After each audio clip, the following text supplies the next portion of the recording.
Welcome back to Bright Info. Today I will show you a comedy, fantasy, mystery film from 2009 titled Symbol. Spoilers ahead. Watch out and take care. A Japanese man wearing very colorful pajamas wakes up in a white, empty room with no doors or windows and no apparent ceiling. When he approaches one of the walls for a closer look, he finds something peculiar sticking out of it, a protuberance shaped like a male member.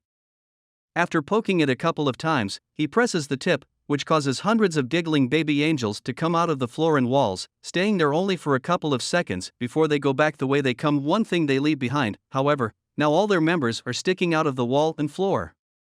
This is the phase known as learning. As he sniffs the finger he used to touch the weirdly shaped button, the man screams in fear, followed by crying out and begging for help from whoever may be around, to no avail. He decides to start pressing the various buttons to see what happens, and every time he does, a different random object falls into the room, from a small toothbrush to a big vase.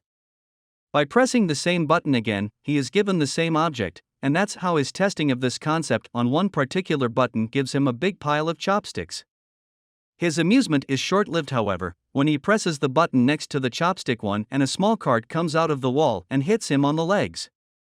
The next button he presses after crying out in pain transforms into a butt, which passes gas on his face. Hours later, the man has accumulated a huge variety of random objects in the room, and when he throws the ball at the wall, it presses a button that gives him sushi. This excites him since he's been getting hungry, but he realizes that he's missing soy sauce. He asks his captors for it, but as always, he gets no answer, so he repeatedly presses one of the buttons until he has a bunch of sushi in front of him but still no sauce. Giving up, the man proceeds to eat the sushi, which he finds rather delicious, and once he's finished the last piece, he presses the button for more, getting furious when a bottle of soy sauce finally shows up. After angrily pushing the bottle out of the way, he presses a different button and gets a pair of old-school 3D glasses. When he puts them on, he manages to see a baby angel pointing at his member, and the man gets happy because he thinks he maybe found the answer. However, after pressing that particular button, all he gets is a countdown and a giant butt appearing from above to pass gas on top of him. Some hours later, he's read 5 volumes of a manga that he finds very entertaining, but when he presses a button to get the 6th, he gets the 7th instead. Frustrated, he starts trying other buttons, which give him 8 and 9 but still no 6. The last button he tries, though, has an important surprise for him. It opens a section of the wall that hides a door behind it. The man celebrates this discovery, but in his excitement, he loses track of which button is the one that opens the exit. He tries one at random and shockingly sees an African tribesman run from wall to wall. The next one makes water fall on his head.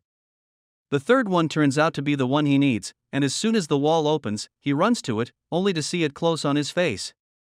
His second try ends the same way, and it's then he realizes that the door stays open as long as the member tip is down, so he starts trying out different ways to achieve it. First, he goes for a runner position, pressing it with his foot. Next, he hits it with a fly swatter from as far as possible, hoping the distance will make a difference in his running time. None of these work, and neither do pulling it with a jumping rope or hitting it with the air sent by a fan.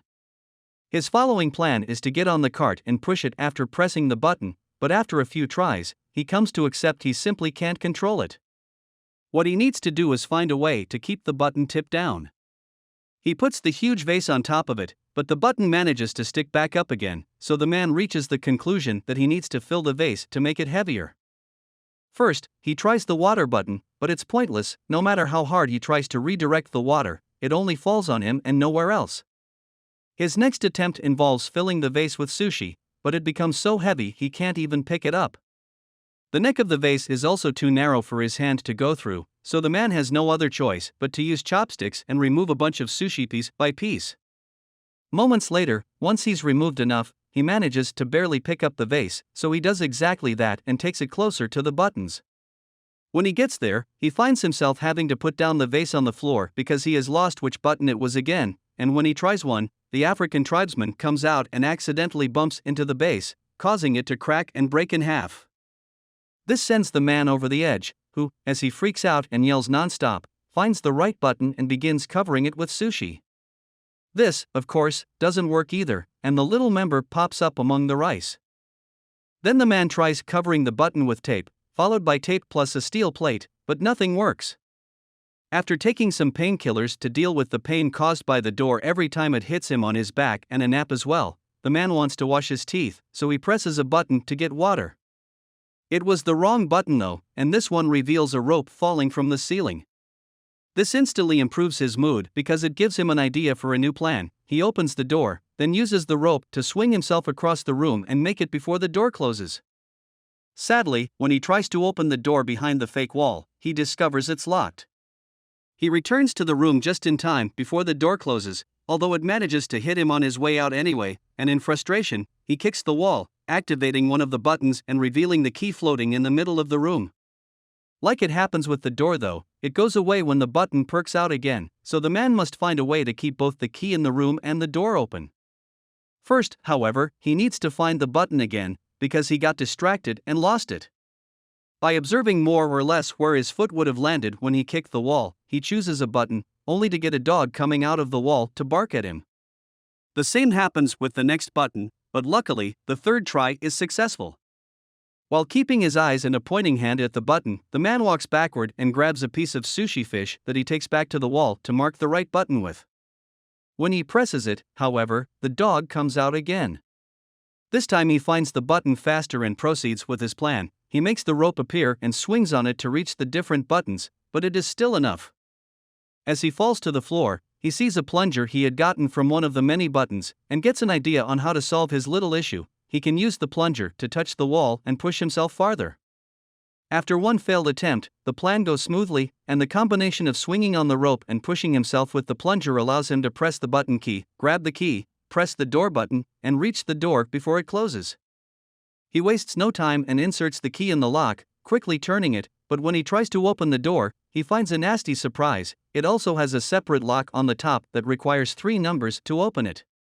The man rushes out, getting hit by the door as it closes, and in frustration, he throws the plunger at the opposite wall, activating the button that releases the African tribesman. As he watches him walk by, he realizes something.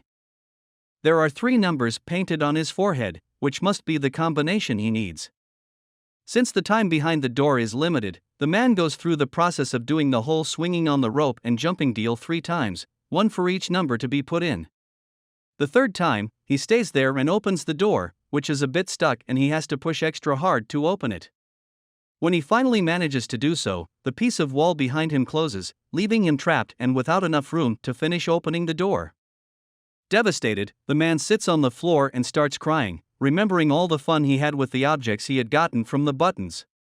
He had been locked there too, but at least he had room to move and entertainment, and now he realizes he didn't appreciate what he had while he could.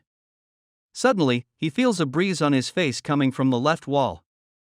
As soon as he touches it, he finds a crack that indicates it's a fake. He wastes no time and pushes the panel open before running out of there, soon reaching a mysterious hallway floating in a pitch-black area. It feels like he spends an eternity running towards an exit, and when he finally makes it to a room, his hair is longer and the colors of his pajama have faded. This room is also empty and the door he uses closes as soon as he enters, but instead of baby angels, here there are adult ones who also disappear into the wall and only leave out their members to be used as buttons. This is the phase known as practice. Meanwhile, in a city in Mexico, little Antonio's family is worried because the father, a wrestler known as Escargot Man, is behaving more taciturnly than usual. His wife thinks it may be because this next opponent is much younger than him, but the grandfather points out that what matters is experience, not youth. Escargot Man is picked up by his daughter's sister Karen on her truck and she drives him to the wrestling ring so he can start getting ready early, which includes changing clothes and praying to the Virgin. At school, Antonio is being bullied by his classmates for betting on Escargot Man, calling him a weak loser.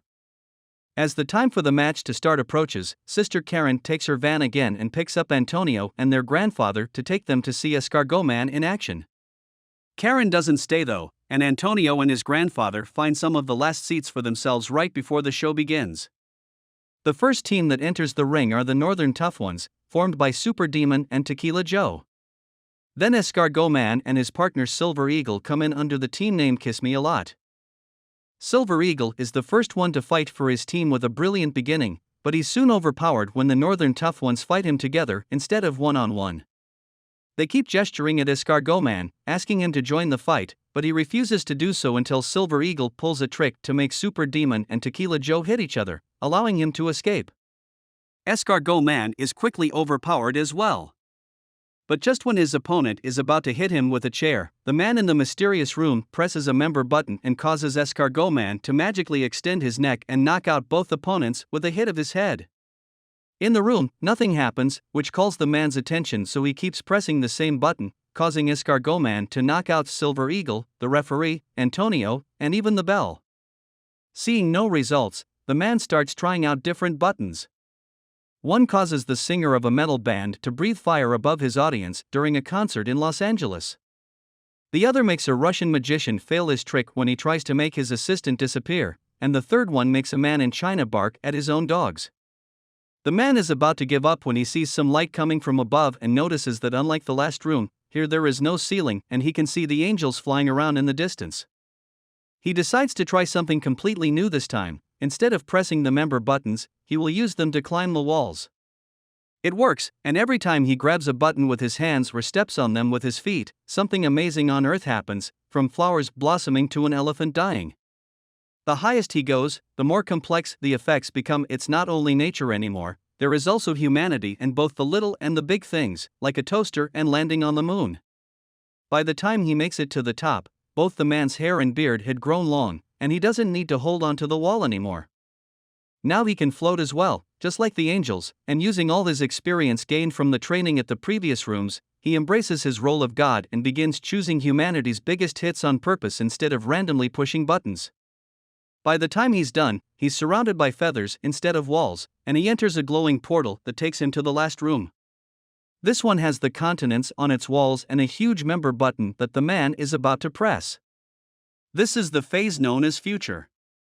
Start speech, end speech.